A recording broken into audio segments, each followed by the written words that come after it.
Hello friends, তোমাদের আবার একটি নতুন ভিডিওতে স্বাগত জানাই। তো WB PG admission 2022-23 procedure already কিন্তু শুরু হয়ে গেছে। ডব্লিউবি পিজি অ্যাডমিশন 2022-23 ভর্তি প্রসিডিওর শুরু হওয়ার আগে আমাদেরকে সবসময় আগে একটা জিনিস খেয়াল রাখতে হয় যে কোন কোন ইউনিভার্সিটিতে কি কি টপিক রয়েছে, কোন কোন ইউনিভার্সিটিতে কি কি সাবজেক্ট রয়েছে, সেই সাবজেক্টে ভর্তির জন্য আমাদের কি কি এলিজিবিলিটি ক্রাইটেরিয়া রয়েছে, কটা সিট এবং সেখানে খরচ আলটিমেটলি কত হয়ে থাকে। তো আজকের এই ভিডিওতে তোমাদের সম্পূর্ণ তথ্যগুলো তুলে ধরতে চলে এলাম। এর আগে আমরা বেশ কতগুলো ইউনিভার্সিটির আপডেট কিন্তু শেয়ার করে দিয়েছি। সেটা আমাদের বর্ধমান, ক্যালকাটা, wbsu থেকে শুরু করে আমাদের সেখানে বিদ্যাসাগর ইউনিভার্সিটি থেকে শুরু করে একাধিক ইউনিভার্সিটির তথ্য অলরেডি তোমাদের সামনে তুলে ধরেছি। যারা এখনও এই সমস্ত তথ্যগুলো জানতে পারোনি আমাদের চ্যানেল থেকে, তারা অবশ্যই আমাদের চ্যানেলের যে ডব্লিউবি পিজি অ্যাডমিশন 2022-23 একটা প্লেলিস্ট বানানো রয়েছে, সেই প্লেলিস্টটাতে চেক করলেই তোমরা দেখতে পাবে অ্যাডমিশন প্রসিডিওরে A to Z সমস্ত তথ্য তোমাদের জন্য তুলে ধরছি এবং এর পরবর্তী ক্ষেত্রে অ্যাডমিশন শুরু হলে সেই তথ্যগুলো তো তোমাদের সামনে তুলে ধরবো। তো চলো আর কথা না বাড়িয়ে আজকের ভিডিওটি শুরু করা যাক। যারা নতুন আছো আমাদের চ্যানেলে, অবশ্যই চ্যানেলটিকে সাবস্ক্রাইব করে পাশ থেকে বেল আইকনটি ক্লিক করে দাও, যাতে সমস্ত তথ্যগুলো তোমরা টাইম টু টাইম এখান থেকে পেয়ে যাও। তো আজকে নিয়ে এসেছি ওয়েস্ট বেঙ্গলের one of the leading university, যে ইউনিভার্সিটিটি প্রথমে প্রেসিডেন্সি কলেজ ছিল, প্রেসিডেন্সি কলেজ থেকে ইউনিভার্সিটিতে উন্নীত হয় এবং ভারতবর্ষের মধ্যে one of the oldest institution এই প্রেসিডেন্সি ইউনিভার্সিটি, যেটা বহু বছর ধরে আমাদের ওয়েস্ট বেঙ্গল তথা ভারতবর্ষের একটা স্বীকৃত ইনস্টিটিউশন হিসেবে নিজের যে হাল বা নিজের যে মর্যাদা সেটাকে ধরে রেখেছে। সুতরাং আজকে আমরা সেখান থেকে জানবো যে প্রেসিডেন্সি ইউনিভার্সিটির আন্ডারে কী কী কোর্সেস রয়েছে, কীভাবে সম্পূর্ণ প্রসিডিওর চলে। তো চলো অন স্ক্রিন তোমাদেরকে দেখাই। প্রথমত এখানে সায়েন্স এবং আর্টস এই ক্যাটাগরির সাবজেক্ট পড়ানো হয়। সাবজেক্ট যদি আমরা দেখছি প্রেসিডেন্সিতে, আমরা একদম প্রথমে আর্টসের সাবজেক্টগুলো দেখে নেব। বাংলা রয়েছে, ইংলিশ রয়েছে, হিন্দি রয়েছে, হিস্ট্রি এবং ফিলোসফি। অন্যান্য ভিডিওর ক্ষেত্রে আমি তোমাদেরকে এই সাবজেক্টের পাশাপাশি সিটগুলো লিখি, কিন্তু এখানে লিখিনি, কেননা তার জন্য তোমাদেরকে একটু ওয়েট করতে হবে। সেখানে পুরোপুরি এলিজিবিলিটি ক্রাইটেরিয়া থেকে শুরু করে এভরিথিং তোমরা সেখানে পেয়ে যাচ্ছ। এবার আমরা প্রেসিডেন্সিতে আমরা আর্টসের যে লাস্ট সাবজেক্টগুলো দেখতে পাচ্ছি, পল সায়েন্স এবং সোশিওলজি এবং পারফর্মিং আর্টস। তারপর আমরা সায়েন্সে যদি দেখছি, তাহলে দেখো কেমিস্ট্রি রয়েছে প্রেসিডেন্সিতে, অ্যাপ্লাইড ইকোনমিক্স, জিওগ্রাফি এবং অ্যাপ্লাইড জিওলজি রয়েছে। আর কি রয়েছে, লাইফ সায়েন্সেস, অর্থাৎ লাইফ সায়েন্সের বিভিন্ন ব্রাঞ্চ এখানে তোমরা কিন্তু পেয়ে যাচ্ছ। ম্যাথমেটিক্স রয়েছে, ফিজিক্স রয়েছে এবং স্ট্যাটিস্টিক্স। তো প্রেসিডেন্সি ইউনিভার্সিটির আন্ডারে এই কটা সাবজেক্ট কিন্তু আমরা পেয়ে যাচ্ছি এবং এদের যে কাট অফ কিন্তু হাই কাট অফ কিন্তু চলে আসে প্রেসিডেন্সি ইউনিভার্সিটিতে। প্রেসিডেন্সি ইউনিভার্সিটিতে আগে এন্ট্রান্স হতো পামডেট বলে, সেই পামডেটটা লাস্ট 2 বছর হচ্ছে না। এবছর আন্ডার গ্র্যাজুয়েটেও প্রেসিডেন্সি ইউনিভার্সিটি কিন্তু পরীক্ষা নেয়নি, এন্ট্রান্স পরীক্ষা। কিন্তু তাহলে আমাদের পিজিতে হবে এরকম কিন্তু এখনও কোনো সম্ভাবনা আমরা দেখতে পাচ্ছি না। যদি আসে অবশ্যই তোমাদের সামনে নিয়ে চলে আসবো সেই তথ্যটা। ওপেন কোটার অ্যাডমিশন প্রসেস সেটা দেখে নেবো। তো আমরা সাবজেক্টগুলো দেখে নিয়েছি।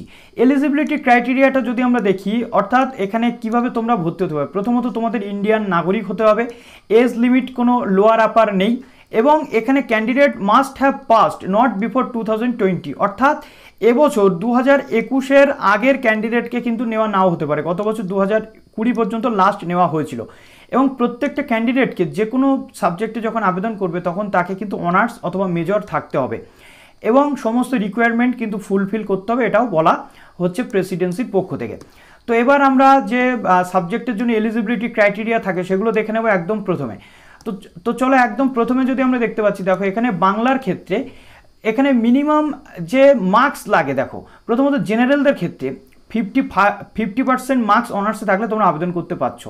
5.5 যেটাকে আমরা বলতে চাইছি সিজিপিএ স্কোর, অর্থাৎ গ্রেডিং সিস্টেম, যেটা এসসি এসটিদের জন্য 37 এবং ওবিসি এ ওবিসি বির জন্য 45, পিডব্লিউডিদের জন্য 47% মার্কস থাকলে মোটামুটি আবেদন করা যায়।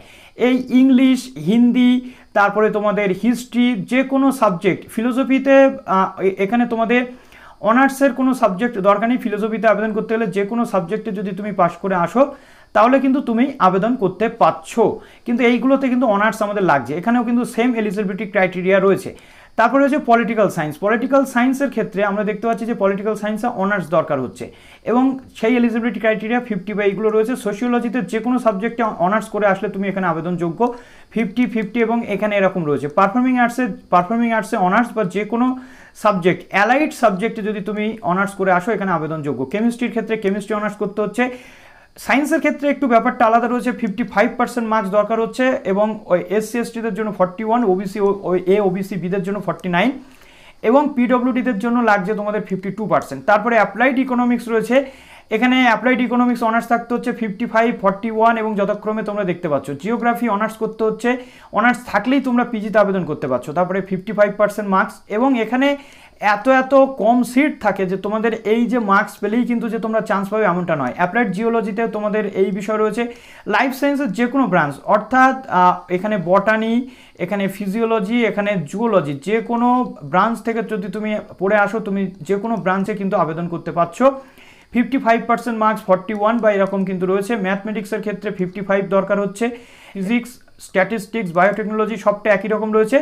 বায়োটেকনোলজির ক্ষেত্রে সমস্ত যে বিষয় সেটা একই রকম, কিন্তু এখানে লাইফ সায়েন্সের যে কোনো ব্রাঞ্চ থেকে পড়ে আসলে, অথবা বায়োটেকনোলজি অথবা কেমিস্ট্রি, এগুলো তোমাদের জি বা পাস কোর সাবজেক্টেও কিন্তু থাকতে হবে, নাহলে আবেদন করতে পারছো না।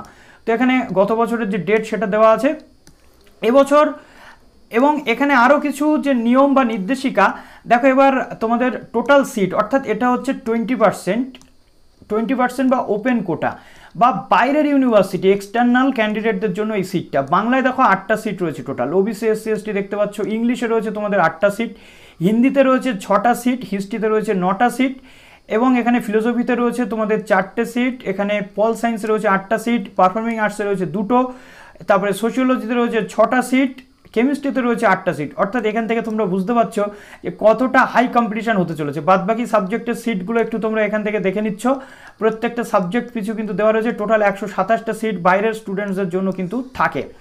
এবার এখানে দেখো সমস্ত যে বিষয় সেগুলো দেওয়া রয়েছে। এবার সিলেকশন প্রসিডিওরটা একটু তোমাদেরকে দেখাবো।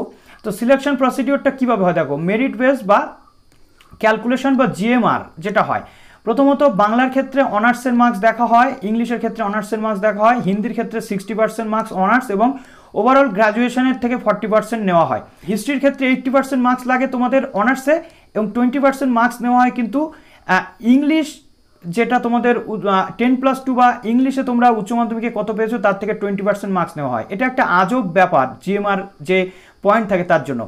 ফিলোসফিতে তোমাদের থাকে 75% মার্কস অনার্সে এবং 25% মার্কস ইংলিশ, এবং উচ্চ মাধ্যমিক লেভেলে ইংলিশের থেকে 25% কিন্তু ওয়েটেজ আসে।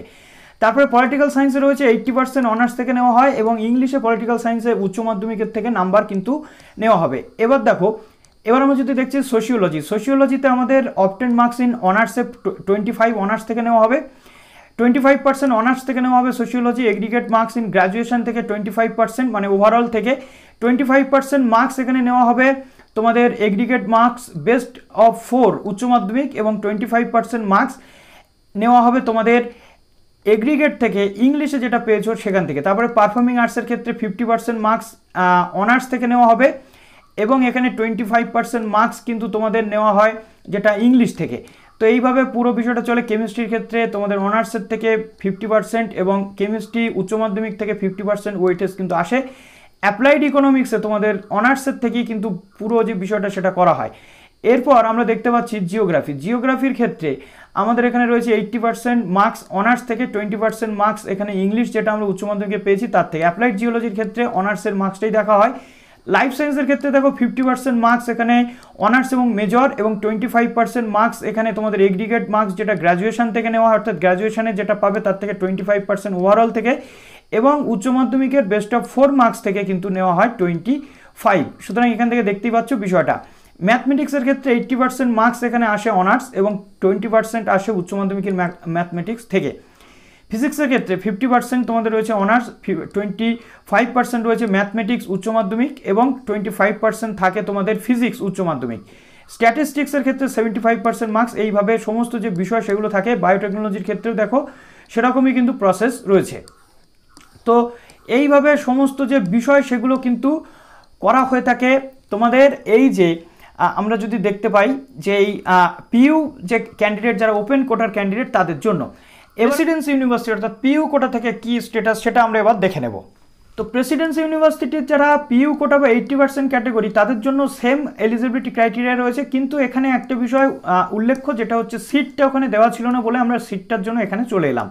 তো দেখো, বাংলাতে তোমরা পাচ্ছ 30টা সিট, ইংলিশে পাচ্ছ 30টা সিট, হিন্দিতে পাচ্ছ এখানে 30টা সিট, হিস্ট্রিতে 34টা সিট পাচ্ছ, ফিলোসফিতে 16টা সিট পাচ্ছ, পলিটিক্যাল সায়েন্সে পাচ্ছ 30টা সিট, সোশিওলজিতে তোমরা এখানে পাচ্ছ 24টা সিট, পারফর্মিং আর্টসে পাচ্ছ 8টা সিট, লাইফ সায়েন্সে পাচ্ছ 51টা সিট, কেমিস্ট্রিতে পাচ্ছ 30টা সিট, অ্যাপ্লাইড ইকোনমিক্সে তোমরা পাচ্ছ 26টা সিট, জিওগ্রাফি পাচ্ছ এখানে 26টা সিট, অ্যাপ্লাইড জিওলজিতে পাচ্ছ 22টা সিট, ম্যাথমেটিক্সে 22টা সিট পাচ্ছ, ফিজিক্সে পাচ্ছ 30টা সিট। তো এইভাবে প্রেসিডেন্সির অন্যান্য যে প্রসেস সেটা কিন্তু হয়ে থাকে। তারপরে আমরা দেখতে পাচ্ছি স্ট্যাটিস্টিক্সে পাচ্ছ তোমরা 22টা সিট, অর্থাৎ টোটাল 417টা সিট রয়েছে প্রেসিডেন্সি ইউনিভার্সিটির স্টুডেন্টস রয়েছে তাদের জন্য। যেহেতু 80% বলে দেওয়া হয়েছে, 20%-এর জন্য আমরা দেখেছিলাম 100 সামথিং কতটা সিট তোমরা পাও। সুতরাং তোমরা মোটামুটি আজকের এই ভিডিও থেকে প্রেসিডেন্সি ইউনিভার্সিটির যে অ্যাডমিশন প্রসিডিওর কীভাবে চলে বা সমস্ত কিছু সেটা দেখে নিচ্ছ। 2022 সালের অ্যাডমিশন প্রসিডিওর যখনই শুরু হবে তখনই তোমাদের সামনে ভিডিও নিয়ে চলে আসবো। এই যে সিটগুলো রয়েছে এখান থেকে খুব বেশি এদিক ওদিক হয় না, সুতরাং 1টা 2টো সিট বা 2-5টা সিট এদিক ওদিক হতে পারে। যখনই আপডেট আসবে তোমাদের সামনে নিয়ে চলে আসবো। ভালো থেকো সবাই, অল দ্য বেস্ট।